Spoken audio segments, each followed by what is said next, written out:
So, as project managers, we often hear people say, there are so many documents. Do we really need all of them? And the truth is, there are lots of project management documents. But here's my advice: choose the one that works for you and your organization. The goal is not to be drowned in paperwork, but to create a trail of accountability, clarity, and alignment. The right document is what keeps your project professional, transparent, and credible. So let me walk you through some documents that you likely need in your project. One is the project overview. This is my Google Drive. So when you're starting out a new project, you have a what we call a project charter.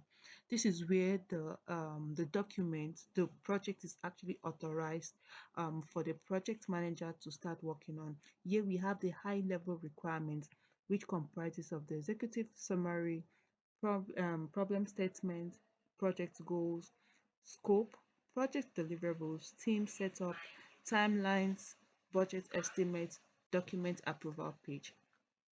Now, the second one, after this document has been approved, don't forget all documents must be reviewed and approved. And it could take days, it could take weeks, but once it has been approved, you now move to preparing your project plan. And before that, we have the business requirement documentation, right? This is where you talk about how the application that you're working on will function, the business needs, the goals, the functional requirements, and the non-functional requirements. So on the table of contents, here we have problem statement, solution overview, the MVP features, right? The component breakdown, the functional requirements, and the scope. Okay, the non-functional requirement is also here. Assumptions, and then it must be reviewed by your stakeholders and approved. You could see here, this is a sample project that I've worked on, and you could see how I'm breaking down the components, writing the functional requirements, and also down to the non-functional requirements, the assumptions, the scope, the assumptions, and then finally the approval page. So the next one that we're going to talk about here when it comes to our project documentation is going to be the project timeline and planning. You could clearly see here how I've been able to structure my work breakdown structure for my team. We have the project management, front end, back end integration. I always advise you if you're starting out newly, this whole work breakdown structure might seem like a very difficult thing to do. Yeah, because you're just starting out. So work with your developers, work with your designers, your QA, to detail out whatever you're going to do, and also use past records of activities to guide yourself. So you could see how I'm breaking them down into subtasks, start dates, due dates, assigned to, and the dependencies, which could be blockers. Another one is the product roadmap for the project. So I'm saying in 1 to 2 months, this is what we are supposed to deliver. 3 to 4 months is what you're supposed to deliver, and also down to, so this project is supposed to last for 14 months, and it involves marketing. Now, not all projects that you are managing would actually involve you marketing the product for the organization. Could just be maybe they just want you to roll out the application, and that is it. And that takes us down to this marketing and launch. We have the user onboarding, right? How would the users of this application will be onboarded? The post-launch plan, that is you working with the marketing department to make sure that all this is gotten. The split pay, the okay, this is the go-to-market strategy. The user acceptance test.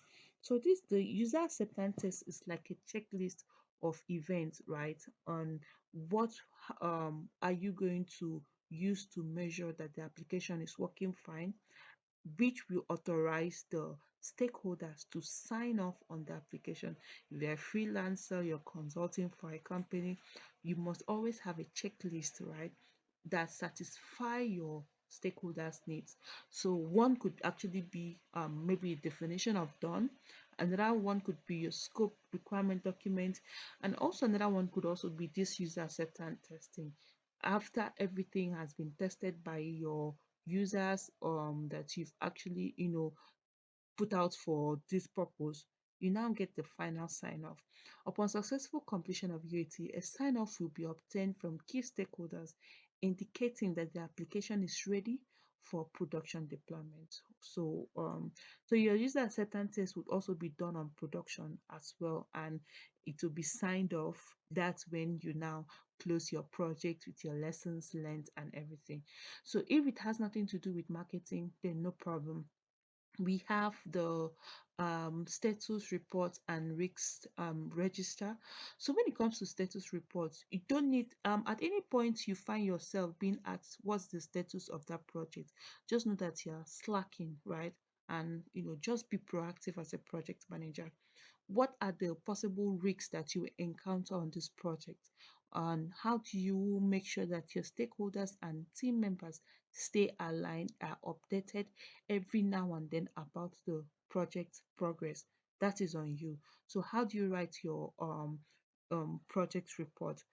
And the next thing we are going to talk about is the QA testing, which we have the regression plan, we have the QA test cases, right? And then we also have, okay, so when it comes to QA test cases, this is not your work. This is the work of the QA. But because we are having one folder for everything, we do not want a situation where people are like, I couldn't find the requirement. We have a folder for this particular project. Just type the name of the folder, and all the documents that you need will actually be, listed there. So this is a sample of the QA test cases that we are having here. And then we have the UAT checklist. This is also for the QA. What are the checklists that they have kept in places to make sure that once the users, right, have adopted this application and passed the QA checklist, everything is done. We are good to go on the application. Now, um having every document aligned here, right, shows how detailed your work is. It gives you room to focus on other important tasks. Don't forget, project management is you managing people, processes and tools. So this is actually part of the things that you'll be doing, right? The essence is not for you to be drowned in documentation. Just get it right and move on with other important activities that you're supposed to work on. I hope this helped any project manager out there, and I wish you all the best.